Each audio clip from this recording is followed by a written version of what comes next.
بسم اللہ الرحمن الرحیم۔ السلام علیکم ناظرین، آج کی اس ویڈیو میں ہم آپ کو حضرت ابراہیم علیہ السلام اور حضرت اسماعیل علیہ السلام کی دو ازواج کے بارے میں ایک واقعہ بیان کریں گے۔ تفسیر مجمع البیان میں ابن عباس سے مروی ہے کہ جب حضرت ابراہیم علیہ السلام حضرت اسماعیل علیہ السلام اور حضرت حاجرہ کو مکہ میں چھوڑ کر واپس چلے گئے تو ان کے پاس جرہم نامی ایک قبیلہ بھی آ کر آباد ہو گیا۔ ایک مدت گزر گئی اور حضرت اسماعیل علیہ السلام نے اسی قبیلہ کی ایک عورت سے شادی کر لی۔ اس کے بعد حضرت حاجرہ بھی اللہ کو پیاری ہو گئی۔ ایک دفعہ حضرت ابراہیم علیہ السلام نے حضرت سارہ سے کہا کہ میں حاجرہ کی خبر گیری کے لیے جانا چاہتا ہوں۔ حضرت سارہ نے اجازت دی اور یہ شرط رکھی کہ وہاں آپ اپنی سواری سے نہیں اتریں گے، یعنی فوراً واپس آ جائیں گے۔ بس جب آپ اس مقام پر داخل ہوئے تو حضرت حاجرہ کا انتقال ہو چکا تھا۔ حضرت اسماعیل علیہ السلام کے گھر پہنچے اور ان کی بیوی سے ان کا حال پوچھا۔ اس نے کہا وہ بال بچوں کی خوراک کے لیے شکار کو گئے ہیں۔ واضح ہے کہ مکہ مکرمہ کی زمین میں زراعت وغیرہ نہیں تھی اور حضرت اسماعیل علیہ السلام حرم سے باہر جا کر شکار پکڑ لاتے تھے۔ حضرت ابراہیم علیہ السلام نے حضرت اسماعیل علیہ السلام کی بیوی یعنی اپنی بہو سے کھانا طلب کیا تو اس نے کہا کہ نہ میرے پاس کھانا ہے اور نہ کوئی دوسرا آدمی ہے کہ یہ انتظام کر سکے۔ بس حضرت ابراہیم علیہ السلام نے واپس ہوتے ہوئے فرمایا کہ جب تیرا شوہر واپس آئے تو میرا سلام کہنا اور کہنا کہ گھر کا دروازہ تبدیل کر دے۔ یہ کہہ کر آپ چلے گئے۔ جب حضرت اسماعیل علیہ السلام واپس آئے تو انہوں نے اپنے باپ کی خوشبو معلوم کی۔ زوجہ سے دریافت کیا کہ اس نے حقارت آمیز لہجے میں کہا کہ ہاں فلاں شکل کا ایک بوڑھا آدمی آیا تھا۔ آپ نے پوچھا کہ کچھ کہتا بھی تھا؟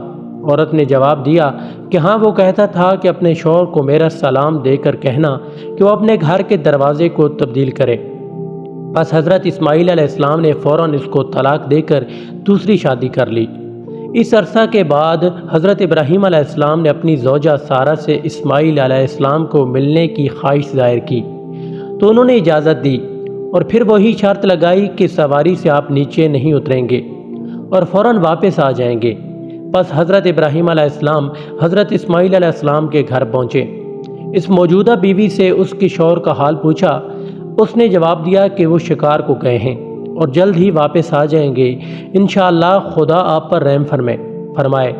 تشریف رکھی۔ آپ نے کھانا طلب فرمایا تو فوراً دودھ اور گوشت سے ان کی ضیافت کی۔ آپ نے برکت کی دعا فرمائی۔ اس نے ایک وقت عورت نے آپ سے اترنے کی خواہش کی تاکہ ان کے سر سے سفر کا گرد و غبار دھو ڈالے، لیکن آپ نہ اترے۔ وہ فوراً ایک پتھر اٹھا لائی اور آپ کے دائیں طرف رکھ دیا۔ آپ نے اس پر اپنا قدم مبارک رکھا جس کا پتھر پر نشان باقی ہے، تو اس نے آپ کے سر کے دائیں حصے کو غسل دیا۔ پھر پتھر بائیں طرف لا کر رکھ دیا۔ آپ نے اس پر بائیں قدم رکھا جس کا نشان موجود ہے۔ اس نے آپ کے سر کا بائیں حصہ دھویا۔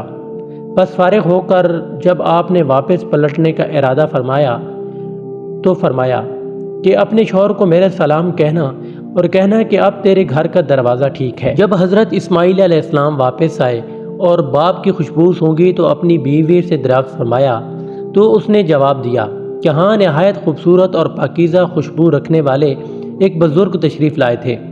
انہوں نے ایسا ایسا فرمایا تھا اور میں نے یہ کیا تھا اور ان کے سر کو غسل بھی دیا تھا۔ یہی وہ پتھر تھا جس پر حضرت ابراہیم علیہ السلام نے اپنے قدم مبارک رکھے تھے اور جس کو مکہ بنانے کا امت اسلامیہ کو حکم دیا گیا ہے۔